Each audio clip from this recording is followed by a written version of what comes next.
Shalom saudara, apa kabar? Saya berharap kita semua sehat dan hidup dalam kasih karunia Tuhan. Tidak terasa hari ini kita ada di penghujung tahun 2020, tanggal 31 Desember. Sudah hampir 9 bulan lebih kita berada di masa pandemi COVID-19.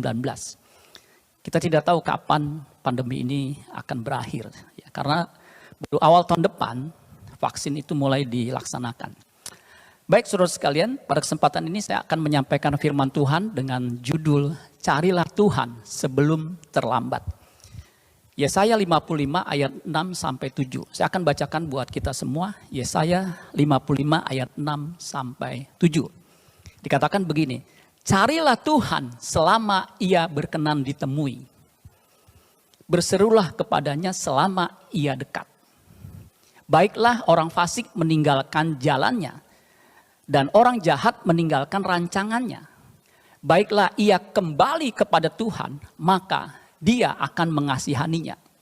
Dan kepada Allah kita, sebab Ia memberi pengampunan dengan limpahnya.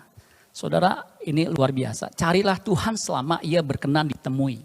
Jadi ada waktu di mana Dia tidak berkenan atau tidak bisa ditemui lagi.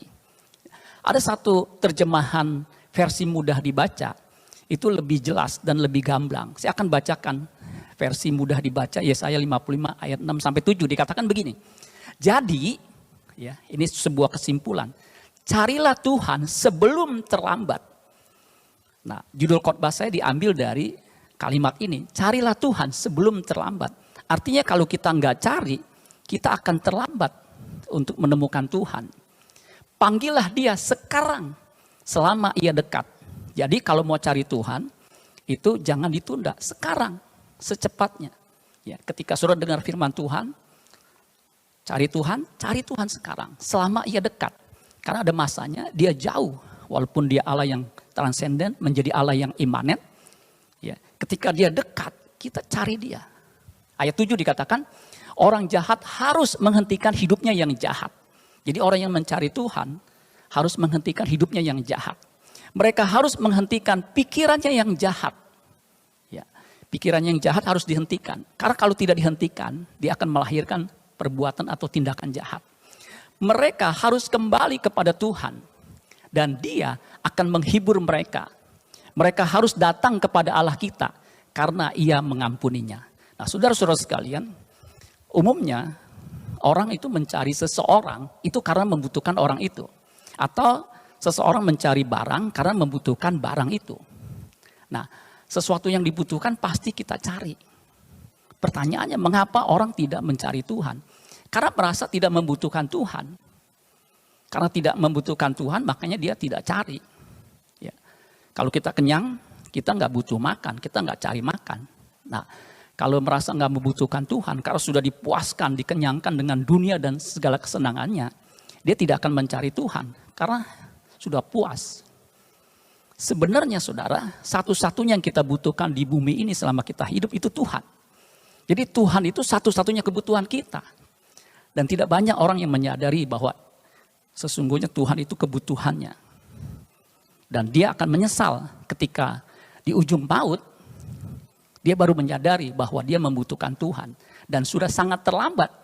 Karena apa? Karena Tuhan tidak lagi berkenan ditemui. Selama hidupnya dia sudah cuekin.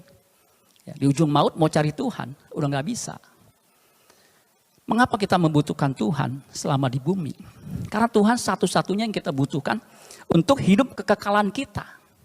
Kekekalan itu harus dipersiapkan sekarang. Sejak kita hidup di bumi. Tanpa Tuhan, kita tidak akan mencapai rumah Bapa di sorga. Untuk itulah kita membutuhkan Tuhan.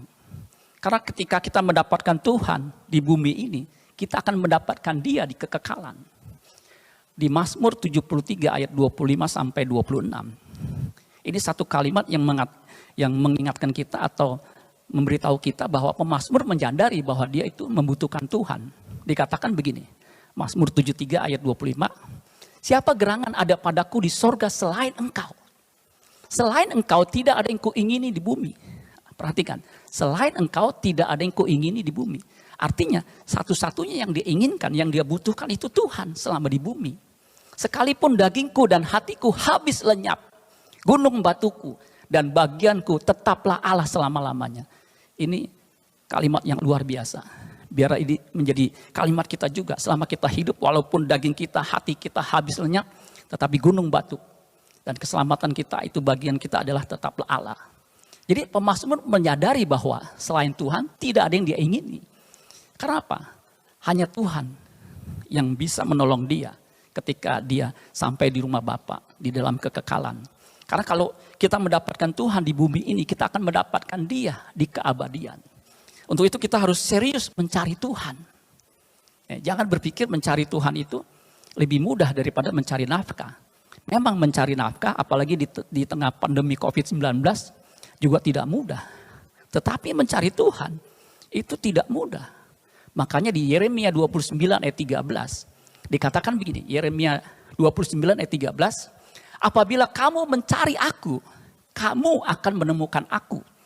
Apabila kamu menanyakan aku dengan segenap hati, aku akan memberi kamu menemukan aku. Demikianlah firman Tuhan. Dan aku akan memulihkan keadaanmu. Jadi kita harus mencari Tuhan dengan segenap hati. All out. Sungguh-sungguh. Ya. Kata mencari di situ dari kata Ibrani daras. Ya, baik di Yesaya 55 ayat 6 dan Yeremia 29 ayat 13 itu dari kata daras. Mencari daras. Itu punya beberapa pengertian yang luar biasa. Yang pertama, daras itu artinya to seek with care. Mencari dengan hati-hati. Inquire. Inquire itu menanyakan. Mencari. Require, membutuhkan. Yang berikutnya, kata daras itu artinya to resort. Nah, resort itu kita sering dengar, itu artinya tempat peristirahatan. Tuhan harus menjadi tempat peristirahatan kita yang terakhir. Menjadi pelabuhan hidup kita yang terakhir. Ya. Resort itu kalau kata kerja, itu punya beberapa arti. Yang pertama, mempergunakan. Minta tolong. Resort juga artinya sering mengunjungi atau sering datang. Resort. Ya. Nah, kita harus mempergunakan waktu kita untuk apa? Sering mengunjungi, sering datang kepada Tuhan. Kata resort itu sama dengan to frequent a place. Sering mengunjungi suatu tempat. Ya. Tread a place. Menjejakkan kaki di satu tempat. Itu kata daras. Yang berikutnya kata daras artinya juga to seek deity in prayer and worship God. Mencari Tuhan di dalam doa dan penyembahan. Itu kata daras. Yang terakhir kata daras juga artinya to investigate, menyelidiki. Ya, seperti detektif itu menyelidiki, mencari tahu. To study, to practice, to follow. Belajar, mempraktekkan, mengikuti. To seek with application, mencari untuk diaplikasikan. Sehingga kalau saya boleh simpulkan kata daras, itu maknanya buat kita adalah kita harus menggunakan segenap waktu kita untuk sesering mungkin hidup bergaul dengan Allah. Sehingga kita terbiasa hidup di dalam hadiratnya. Itu kata daras. Di perjanjian baru, Ibrani pasal 11 ayat 6. Di situ dikatakan begini. Ibrani 11 ayat 6. Tetapi tanpa iman tidak mungkin orang berkenan kepada Allah. Jadi perlu iman. Sebab barang siapa berpaling kepada Allah, ia harus percaya bahwa Allah ada. Jadi iman itu penting dalam mencari Tuhan. Dia harus percaya bahwa Allah itu ada.